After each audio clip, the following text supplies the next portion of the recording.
Hello everyone, welcome to our YouTube channel Incliners Hub.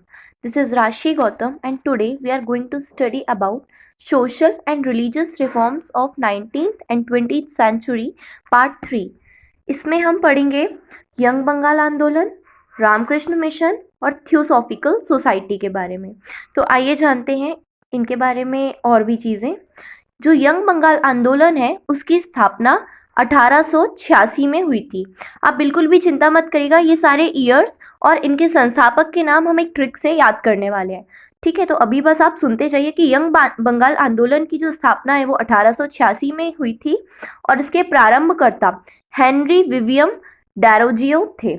Henry Vivian डैरेजियो।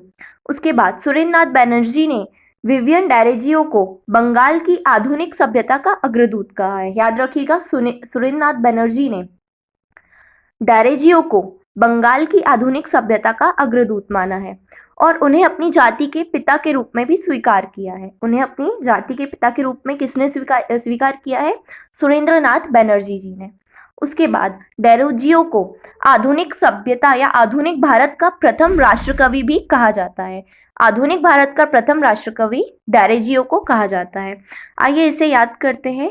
तो हम मान के चलते हैं कि छोटा बच्चा है, एक यंग चाइल्ड है जो कि 6 इयर्स का है। तो ऐसे हम याद कर सकते हैं कि जो यंग बंगाल आंदोलन है वो हुआ था 1886 में प्रारंभ, क्योंकि ये जो यंग चाइल्ड है वो 6 इयर्स का है। तो 1886 में यंग बंगाल आंदोलन प्रारंभ हुआ था और ये जो यंग चाइल्ड है वो डरा हुआ है। तो इसके प्रारंभकर्ता थे डैरेजियो।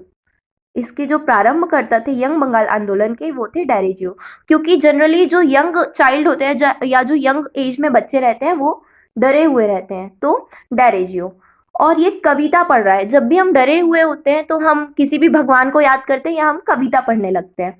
तो इन्हें आधुनिक भारत का प्रथम राष्ट्रकवि भी कहा जाता है। ये कविता पढ़ रहे हैं तो इन्हें आधुनिक भारत का प्रथम राष्ट्रकवि भी कहा जाता है, क्योंकि जो बच्चे हैं वो आधुनिक युग के ही होते हैं। तो आधुनिक भारत का प्रथम राष्ट्रकवि कहा जाता है डैरेजियो को। उसके बाद जो बच्चे रहते हैं वो अपने पिता के ऊपर डिपेंडेंट होते हैं। तो सुरेंद्रनाथ बनर्जी ने डैरेजियो को अपनी जाति के पिता के रूप में भी स्वीकार किया था। इसे हम कैसे याद करें कि जो बच्चे हैं वो अपने पिता के ऊपर डिपेंडेंट होते हैं। तो जाति के पिता ये हैं डैरेजियो और उन्होंने स्वीकार किया था सुरेंद्रनाथ बनर्जी जी ने। उसके बाद जो हमारा दूसरा आंदोलन है वो है रामकृष्ण मिशन। रामकृष्ण मिशन की स्थापना हुई थी 1897 में और इसके संस्थापक थे स्वामी विवेकानंद। 1897 में इसकी स्थापना हुई थी और संस्थापक थे स्वामी विवेकानंद। स्वामी विवेकानंद रामकृष्ण परमहंस, जिन्हें दक्षिणेश्वर के स्वामी भी कहा जाता है, उनके परम शिष्य थे। जो विवेकानंद जी थे वो प्रिय शिष्य थे रामकृष्ण परमहंस जी के और इसलिए उन्होंने रामकृष्ण जी के नाम पर ही इस मिशन का नाम रखा था, रामकृष्ण मिशन। उसके बाद जो स्वामी विवेकानंद है उनके बचपन का नाम था नरेंद्रनाथ। स्वामी विवेकानंद जी के बचपन का नाम था नरेंद्रनाथ और सन 1893 में शिकागो में, जो शिकागो नामक स्थान है अमेरिका में, वहां पे विश्व धर्म सम्मेलन हुआ था जिसमें भारत की ओर से या भारत का नेतृत्व विवेकानंद जी ने किया था। इसे हम ऐसे याद कर सकते हैं कि शिकागो में 3 लेटर्स आते हैं और 1893। तो शिकागो विश्व धर्म सम्मेलन हुआ था 1893 में और इस विश्व धर्म सम्मेलन में जाने से पूर्व ही स्वामी जी ने अपना नाम नरेंद्रनाथ से बदलकर विवेकानंद रखा था। नरेंद्रनाथ से बदलकर विवेकानंद इन्होंने नाम रखा था जब वो शिकागो विश्व धर्म सम्मेलन में गए थे और वहां पर इन्होंने भारत का नेतृत्व बहुत ही शानदार तरीके से किया था। और इसकी जो स्पीच है, उनको लंच का टाइम दिया गया था अपनी स्पीच देने के लिए और वो स्पीच उन्होंने इतने प्रभावी तरीके से दी थी कि आज भी उसे याद रखा जाता है।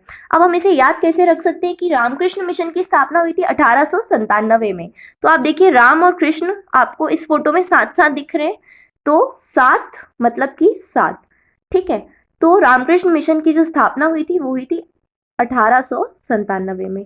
लास्ट में 7 आ रहा है और राम और कृष्ण क्या होते हैं? हमेशा साथ साथ होते हैं, इसलिए 1897 मतलब 7। उसके बाद इसकी स्थापना की थी विवेकानंद जी ने। तो जिसके पास विवेक होता है, जो आदमी विवेकशील होता है, वो कभी भी राम और कृष्ण में अंतर नहीं करता है। जिसके पास विवेक होता है वो कभी भी राम और कृष्ण में अंतर नहीं करता है। इसलिए स्वामी विवेकानंद ने रामकृष्ण मिशन की स्थापना की थी। और विवेकानंद जी के बचपन का नाम था नरेंद्र। यदि हम नरेंद्र का संधि विच्छेद करें तो उसका होगा नर प्लस इंद्र। तो नर और इंद्र दोनों ही पूजा करते हैं राम और कृष्ण भगवान की, इसलिए स्वामी विवेकानंद जी के बचपन का नाम था नरेंद्र। उसके बाद 1896 में वेदांत सभाओं की स्थापना अमेरिका में की थी स्वामी विवेकानंद जी ने। और रामकृष्ण मिशन की स्थापना जो हम याद कर चुके हैं 1897 में की थी रामकृष्ण मिशन की स्थापना। उसके बाद सुभाष चंद्र बोस ने स्वामी विवेकानंद को, ध्यान से सुनिएगा, सुभाष चंद्र बोस ने स्वामी विवेकानंद को आधुनिक राष्ट्रीय आंदोलन का आध्यात्मिक पिता कहा है।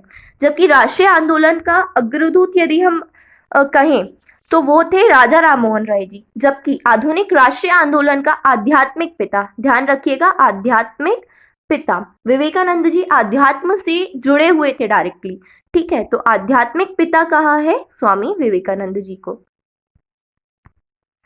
उसके बाद हमारा जो थर्ड टॉपिक है वो है थियोसॉफिकल सोसाइटी। तो थियोसॉफिकल सोसाइटी की स्थापना हुई थी 1875 में और ये हुई थी न्यूयॉर्क में। मैं जैसे बोल रही हूँ आप अभी सिर्फ सुनते चलिए, इसको याद करने की हम ट्रिक पढ़ेंगे। तो 1875 में हुई थी थियोसॉफिकल सोसाइटी की स्थापना और किस स्थान पे हुई थी? न्यूयॉर्क में। और न्यूयॉर्क में इसकी स्थापना की थी मैडम ब्लावत्स्की और कर्नल आलकाट ने। उसके बाद 1882 में मद्रास के अड्यार में इसका कार्यालय खोला गया। मतलब 1882 में थियोसॉफिकल सोसाइटी का कार्यालय भारत में खोला गया जो कि मद्रास में अड्यार नामक स्थान में था।